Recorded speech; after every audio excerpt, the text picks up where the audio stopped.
Ukraine যুদ্ধ চলাকালেই রাশিয়ায় বিলিয়নেয়ারের সংখ্যা পৌঁছেছে রেকর্ড উচ্চতায়। কিন্তু অর্থনৈতিকভাবে যতই ফুলে ফেঁপে উঠুক না কেন, রাজনৈতিক বাস্তবতায় তারা এখন কার্যত কোণঠাসা। প্রেসিডেন্ট ভ্লাদিমির পুতিনের পুরস্কার ও তিরস্কার নীতির পাশাপাশি পশ্চিমা নিষেধাজ্ঞার চাপ সব মিলিয়ে রাশিয়ার এই অতি ধনীরা এখন ক্রেমলিনের অনুগত ও নীরব সমর্থকে পরিণত হয়েছেন। তাদের হাত ধরেই সচল রাখা হচ্ছে রাশিয়ার যুদ্ধ অর্থনীতি। ইউক্রেনের সঙ্গে যুদ্ধের মধ্যেই রাশিয়ায় শতকোটিপতি বা বিলিয়নেয়ারের সংখ্যা সর্বকালের সর্বোচ্চ পর্যায়ে পৌঁছেছে। তবে পুতিনের ২৫ বছরের শাসনামলে দেশটির ধনী ও প্রভাবশালী শ্রেণীর রাজনৈতিক প্রভাব প্রায় পুরোপুরি বিলুপ্ত হয়েছে। পুতিনের দৃষ্টিতে এটি নিঃসন্দেহে সুখবর। পশ্চিমা দেশগুলো যেসব নিষেধাজ্ঞা আরোপ করেছিল, সেগুলো রুশ ধনীদের পুতিনের বিরুদ্ধে দাঁড় করাতে ব্যর্থ হয়েছে। বরং গাজর ও লাঠি নীতির মাধ্যমে পুতিন তাদের নীরব সমর্থকে পরিণত করেছেন। এই তিরস্কার কিভাবে নেমে আসে তা ভালোভাবেই জানেন সাবেক ব্যাংকিং বিলিয়নেয়ার ওলেগ টিনকভ। ইনস্টাগ্রামে এক পোস্টে ইউক্রেনের সঙ্গে যুদ্ধকে পাগলাটে বলে সমালোচনা করেছিলেন টিনকভ। ঠিক পরদিনই ক্রেমলিন থেকে তার প্রতিষ্ঠিত ব্যাংকের শীর্ষ নির্বাহীদের সঙ্গে যোগাযোগ করা হয়।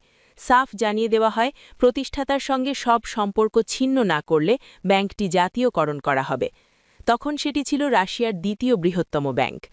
টিনকভ পরে বলেন, দাম নিয়ে কোনো আলোচনার সুযোগই ছিল না। পরিস্থিতি ছিল এক প্রকার জিম্মি দশার মতো। আপনাকে যা দেওয়া হবে সেটাই নিতে হবে।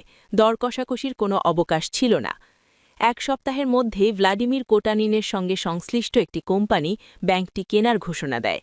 পোটানিন বর্তমানে রাশিয়ার পঞ্চম শীর্ষ ধনী এবং তিনি যুদ্ধবিমানের ইঞ্জিন তৈরিতে ব্যবহৃত নিকেল সরবরাহ করেন। টিনকভের দাবি, ব্যাংকটির প্রকৃত বাজার মূল্যের মাত্র ৩% দামে সেটি বিক্রি করতে বাধ্য করা হয়েছিল।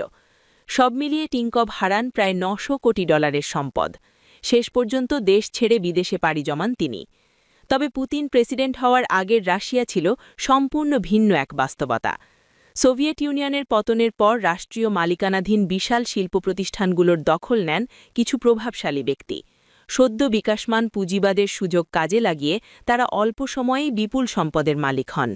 রাজনৈতিক অস্থিরতা সেই সময় বিপুল সম্পদ তাদের এনে দেয় অসীম প্রভাব ও ক্ষমতা। এই শ্রেণীই পরিচিতি পায় অলিগার্ক নামে।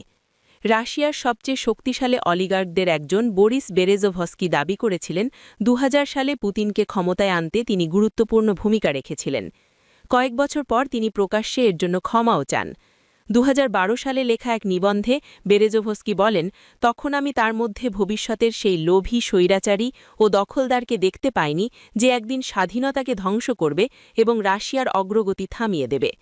বেরেজোভস্কি হয়তো নিজের ভূমিকা কিছুটা বাড়িয়েই বলেছিলেন। তবে সেই সময় অলিগার্কদের যে রাষ্ট্র ক্ষমতার শীর্ষ পর্যায়ে প্রভাব ছিল তা নিয়ে সন্দেহ নেই। ক্ষমা চাওয়ার ১ বছরের কিছুটা সময় পর যুক্তরাজ্যে নির্বাসিত অবস্থায় রহস্যজনকভাবে বেরেজোভস্কির মরদেহ উদ্ধার করা হয়। ততদিনে রাশিয়ার অলিগার্কতন্ত্র কার্যত ইতিহাসে পরিণত হয়েছে। এই কারণেই ২০২২ সালের ২৪ ফেব্রুয়ারি ইউক্রেনে পূর্ণমাত্রার আগ্রাসন শুরুর কয়েক ঘণ্টা পর ক্রেমলিনে যখন পুতিন শীর্ষ ধনীদের ডেকে পাঠান, তখন তাদের কিছু বলার বা করার ছিল না। তারা জানতেন সম্পদের বড় ধাক্কা আসছে, তবু প্রতিবাদের সাহস কারও ছিল না।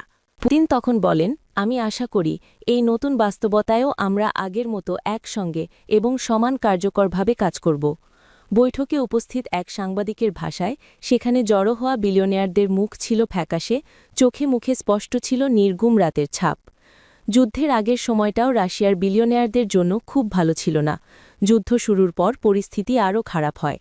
ফোর্বসের তথ্য অনুযায়ী যুদ্ধ, নিষেধাজ্ঞা ও রুবলের দরপতনের ফলে ২০২২ সালের এপ্রিল পর্যন্ত এক বছরে রাশিয়ায় বিলিয়নিয়ারের সংখ্যা ১১৭ থেকে নেমে আসে ৮৩-তে। সম্মিলিতভাবে তারা হারান $২৬,৩০০ কোটি। গড়ে প্রত্যেকের সম্পদ কমে যায় ২৭%। কিন্তু পরবর্তী বছরগুলোতে দৃশ্যপট বদলে যায়। পুতিনের যুদ্ধ অর্থনীতির অংশ হয়ে অনেকেই আবার বিপুল লাভবান হন। যুদ্ধের খাতে ব্যাপক ব্যয়ের ফলে ২০২৩ ও ২০২৪ সালে রাশিয়ার অর্থনৈতিক প্রবৃদ্ধি ৪%-এর বেশি ছিল। শুধু প্রতিরক্ষা খাত নয়, এর সুফল পেয়েছেন অন্যান্য খাতের ধনীরাও। ফোর্বসের সম্পদ বিষয়ক বিশ্লেষক জিয়াকোমো তোগনিনি বলেন 2024 সালে রাশিয়ার অর্ধেকের বেশি বিলিয়নেয়ার হয় সরাসরি সেনাবাহিনীকে রসদ জুগিয়েছেন নয়তো যুদ্ধ পরিস্থিতি থেকে কোনো না কোনোভাবে লাভবান হয়েছেন। তার ভাষায় যারা সরাসরি জড়িত নন কিন্তু ক্রেমলিনের সঙ্গে সুসম্পর্ক বজায় রাখতে হয় তাদের হিসাবেও ধরা হয়নি। রাশিয়ায় ব্যবসা করতে হলে সরকারের সঙ্গে ঘনিষ্ঠ সম্পর্ক থাকাই বাস্তবতা। চলতি বছর ফোর্বসের তালিকায় রাশিয়ায় রেকর্ড 140 জন বিলিয়নিয়ারের নাম উঠেছে। তাদের সম্মিলিত সম্পদের পরিমাণ $58,000 কোটি, যা যুদ্ধের আগের সর্বোচ্চ সময়ের তুলনায় মাত্র $300 কোটি কম। অনুগতদের জন্য মুনাফার পথ খোলা থাকলেও যারা নির্দেশ অমান্য করেছেন তাদের বিরুদ্ধে পুতিন বরাবরই কঠোর হয়েছেন। তেল ব্যবসায়ী মিখাইল খোদোরকভস্কির পরিণতি আজও রুশ সমাজে সতর্কবার্তা হিসেবে আলোচিত। একসময় রাশিয়ার শীর্ষধনী এই ব্যক্তি 2001 সালে গণতন্ত্রপন্থী সংগঠন গঠনের পর 10 বছর কারাভোগ করেন। ইউক্রেন যুদ্ধ শুরুর পর থেকে রাশিয়ার প্রায় সব অতি ধনী প্রকাশ্যে নীরবতা পালন করছেন। যে কজন যুদ্ধবিরোধী অবস্থান নিয়েছেন তাদের দেশ ও সম্পদের বড় অংশ ছেড়ে পালাতে হয়েছে। পুতিনের যুদ্ধযন্ত্র সচল রাখতে রাশিয়ার ধনীরা যে বড় ভূমিকা রাখছেন তা স্পষ্ট।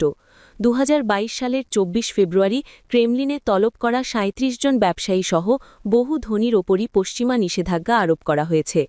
পশ্চিমাদের উদ্দেশ্য যদি ধনীদের নিঃস্ব করে পুতিন বিরোধী করা হয় তবে তা ব্যর্থ হয়েছে, কারণ সম্পদ যেমন বেড়েছে তেমনি ভিন্নমতের কোনো চিহ্নও দেখা যায়নি।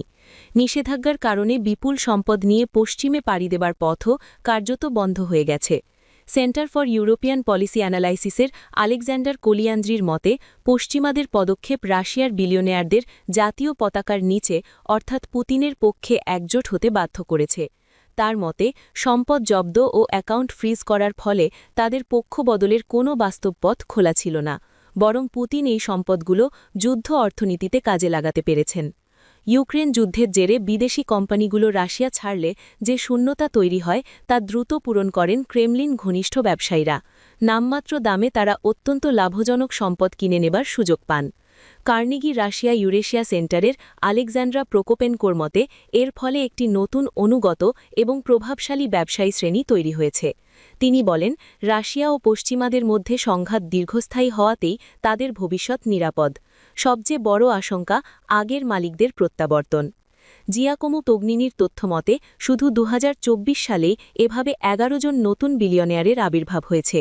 সব মিলিয়ে যুদ্ধ ও নিষেধাজ্ঞার মধ্যেও রাশিয়ার প্রভাবশালী শ্রেণীর ওপর নিজের কঠোর নিয়ন্ত্রণ বজায় রেখেছেন পুতিন, বরং অনেক ক্ষেত্রে এই সংঘাতই তার ক্ষমতার ভিত্তিকে আরও মজবুত করেছে।